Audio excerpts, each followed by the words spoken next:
ለማን ነው ለቱና ለጽናት ነው? በጭራሽ አላደርገው። ምን ማለት ነው? እንዴት ነው ለአራተኛ ጊዜ ልባል የምሰብረው? ግን እኮ ቀድመህ ነው ማሰብ የነበረብህ አይደል?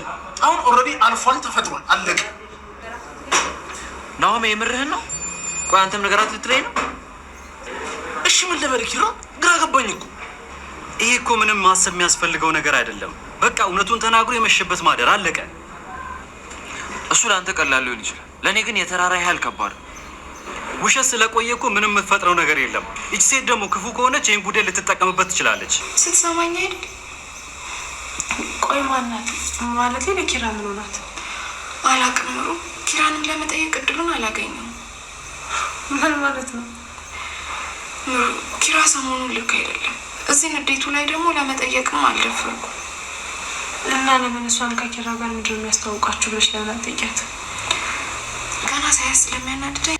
ቤተሰብ እንዴት ናችሁ? አለንላችሁ እግዚአብሔር ይመስገን። የጽናት ተከታታይ ድራማ ደግሞ ዛሬ እንዳያችሁት እንግዲህ ልጅቷ ከቤት አልወጣችም። አሁንም ያው ቁጭ ብላ አነጋጋሪ ሆናለች። ይህንን የተመለከቱት ቅዱስና ናሆም ግድ የለህም ኪራ ለጽናት ንገራትና የሚሆነው ነገር ይፈጠር፣ ምክንያቱም እያደር ሲሄድ ሌላ ጉዳይ ይመጣል ሲሉት በፍጹም ለጽናት አልነግራትም ብሏል። ለምን ሲባል ከዚህ በፊትም ደጋግሜ ልቧን ስላደማሁት ይህንን ደግሞ ብትሰማ የበለጠ በቃ ፍቅሬን አጣለው ብዬ ስለምገምት በፍጹም ጽናት መስማት የለባትም ይላል። እና ታዲያ ምንድን ነው መደረግ ያለበት? አሁን አስወጣታለሁ ይላል። ልጅቷ ግን የምትወጣ ነገር አይደለችም። ምናልባትም የተፈቀደላት የ3 ቀን ጊዜ ቢያልቅ እንኳን ለመውጣት ምንም አይነት ዝግጅት ላይ አይደለችም። ይዛ የመጣችው የራሷ የሆነ ጉዳይ ስላላት ያንን ሳታከናውን የምትወጣበት ነገር ምንም ነገር ያለ አይመስልም። ነገር ግን ይህንን እንኳን አላስተዋለም። ምክንያቱም በጣም ብስጭት ላይና እንዴት ተደረገ፣ እንዴትስ ይሄ ነገር ሊሆን ቻለ ብሎ እያሰበ ስለሆነ ያለው ቅዱስ ስለዚህ ነገር ወይ ደግሞ ከበስተጀርባው ታመጣብኛለች ብሎ ስለሚገምተው ነገር ብዙም አላሰበም። እሷ ግን ጥንቅቅ አርጋ አስባበትና ተዘጋጅታ ነው ያንን መጠጥም ስትጠጣም ሆነ ኪራን ስትጠራው ከቤት ደውላ የሆነ ነገር አስባ ነው።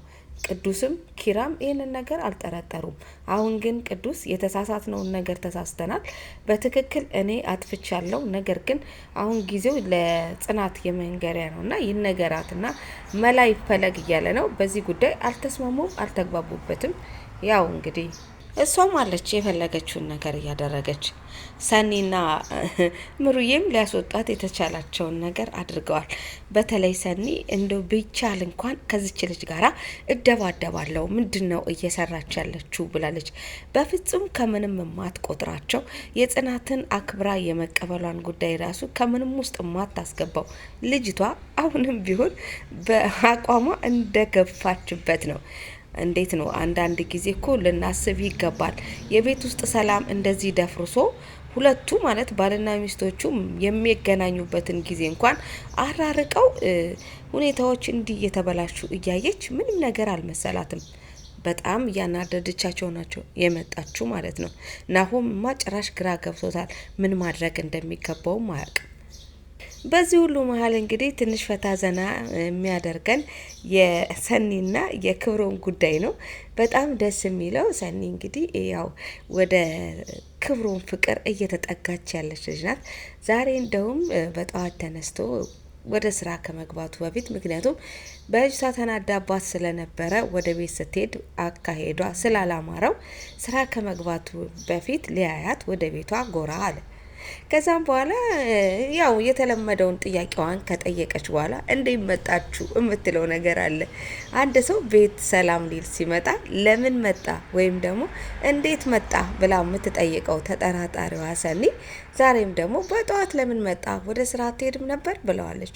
አይ አይደለም የትላንትናውን ንዴትሽን ስላየውኝ ሁኔታው እንዴት ነው በረድ ብሎልሻለሁ የሚለውን አረጋግጬ ወደ ስራ ልሄድ ነው የመጣሁት ይሏታል። ኖ ከመጣ አይቀርማ ትንሽ ተጫወት ብለዋለች። እኔ እንደውም የመሰለኝ በል ከመጣውማ ፍርፍራ ፈርፍርና ቁርሴን ስጠኝ የምትለውን የመሰለኝ። በክብሮም እጅ መብላት የለመደችው ጥፍጥ ያለ ምግብ እያጣፈጠ የሚያበላት ክብሮም ዛሬ እንኳን ወደ ኪችን አልታዘዘም። ቁጭ ብሎ እንዲያጫውታት ነበር የጋበዘችው።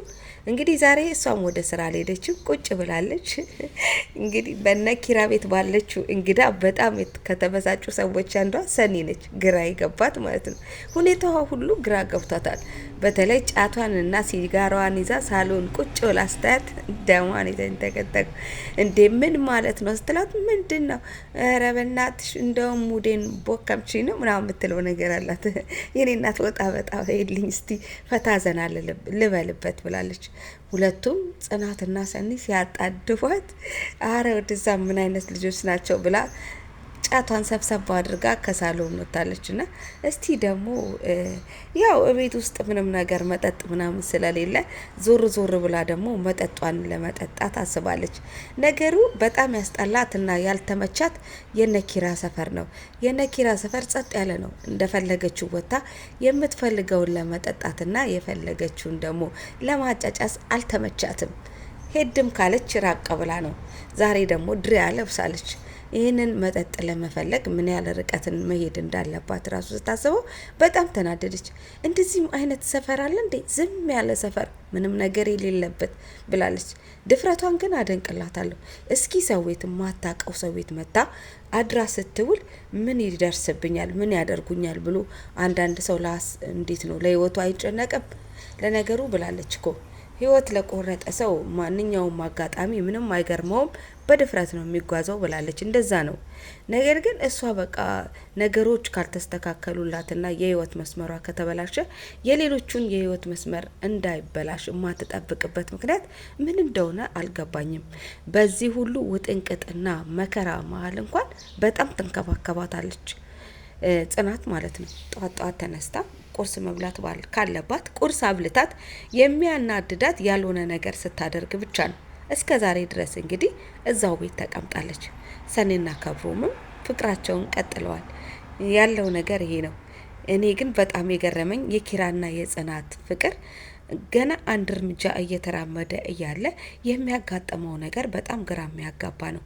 በተለይ ለሰርጋቸው ጊዜ የዛኔ የኪራ እናት ሞቱና ነገር ሁሉ ተቀያየረ እና ደስታቸው ቀረ ማለት ነው። ከዛ በፊትም እንግዲህ ባሉት የፍቅረኞቹ አጋጣሚዎች ኪራ በአጋጣሚ የሰው መውደድ አለው፣ በተለይ የሴት እና ብዙ ሰዎች ስለሚወዱት በዚህ አጋጣሚ ብዙ መከራን ጽናት አልፋለች ከሱ ጋር። በእርግጥ በጣም ይወዳታል፣ ግን መንገዱን አስተካክሎ ልቧ አርፍ እንዲያደርግ አላደረጋትም። ዛሬም ራሱ መጠንቀቅ ሲገባው ትልልቅ ስህተት ውስጥ ገብቷል። ስህተቱ ከየት ጀመረ? ከቅዱስ ምናምን በመጠጥ የተነሳ ልንል እንችላለን፣ ግን ለሁሉም ጥንቃቄ እንግዲህ ያስፈልጋል ማለት ነው። ህይወት ሁል ጊዜ ምንድን ነው የሚባለው? በችግር ውስጥ የተሞላችና በስህተት ውስጥ የተሞላች ናት። ያንን ለማለፍ ግን ያው ጠንከር ያለን ማስተዋልን መጠቀም ያስፈልጋል ማለት ነው። ከዚህ ድራማ የምንማረው ያንን ነው። እና እንግዲህ አሁንም ያው ይሄ ደግሞ ገጥሟቸዋል ማለት ነው። ወደፊት ደግሞ ምን ሊያጋጥማቸው እንደሚችል አላቅም። መቼ እንግዲህ በኪራና በጽናት ፍቅር እልልልል ብለን የታሰበውን አባትየው መርቀዋት በማዕረግ ተጋብተው ሰርጋቸውን የምናይበት ቀን በጣም ናፈቀን። ከምር አንድ ነገር ሲያስቡ አንድ ነገር እየመጣ ማለት ነው።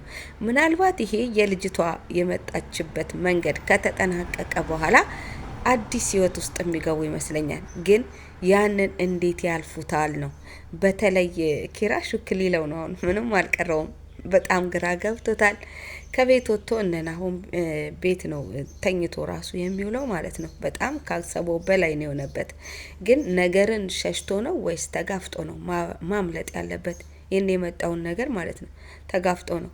ዛሬ ደግሞ ምንም የፈለገ ውጪ ሄዶ ቢተኛ ቢውልም እቤት ሲገባ ኪራ ቤት ቁጭ ብላ ልጅቷ ትጠብቀዋለች። አሁንም ዛሬም ተጨቃጭቀዋል ባለው ነገር ማለት ነው። ከእንግዲህ በኋላ ሚስቴ ምንም ነገር እንዳትናገሪያት፣ የምትፈልጊውን ነገር ሰጥቼሽ ከቤት መውጣት አለብሽ ሲላት በፍጹም የማይታሰብ ነው ብላለች። እንዴት ነው ግን አንድ ሰው ሰው ቤት ውስጥ ገብቶ በቃሽ የመቆያ ጊዜሽ ተጠናቋልና ወደምትሄጂበት ሂጂ ሲባል በፍጹም አልሄድም ብላ የምትከራከረው? በጣም ድፍረቷን እንጃ። አድንቀን ልንጨርሰው አልቻለም። አሉ ግን ብዙ ሰዎች እንደዚህ ፍጥጥ የሚሉ ማለት ነው፣ ለራሳቸው ብቻ የሚያመቻቹ። ከዛም በኋላ በንዴት ተናዶ መቷታል በጥፊ ማለት ነው። የሚገርመው ነገር እውነታውን ላወጣ ነበር። እዚህ ጋር ብቻ አንድ ነገር ተናግራለች። እውነታውን ልነግረው ነበረ፣ ነገር ግን መታኝ። ከእንግዲህ በኋላ እውነቱንም አይሰማትም። እንደዚቹ እንደተከራከረ እኔም ከዚህ ቤት አልወጣም ብላለች። ስለዚህ ከዚች ልጅ ጀርባ ያለ ነገር እንዳለ ይሰማናል ማለት ነው። ምንድን ነው ይዛባቸው የመጣችው? ማን የላካት? ምናልባት ከበፊት ፍቅረኛዎቹ የተላከች መልእክተኛ ትሆን ወይስ ከምን አካባቢ ነው የመጣችው? ዛሬም ልነግረው ነበረ ብላ እንዲሁ አጓግታ ትታናለች። አልነገረችውም ማለት ነው። እስኪ እንግዲህ የሚሆነውን ነገር በሙሉ እንከታተላለን። ለዛሬ እንግዲህ እዚህ ላይ ያበቃሁኝ። ጽናትና ኪራም እንግዲህ እግዚአብሔር እርዳችሁና ከገባችሁበት ውጥንቅጥ ያውጣችሁ ለማለት እወዳለሁኝ። መልካም ጊዜ ይሆንላችሁ። መልካም ቀን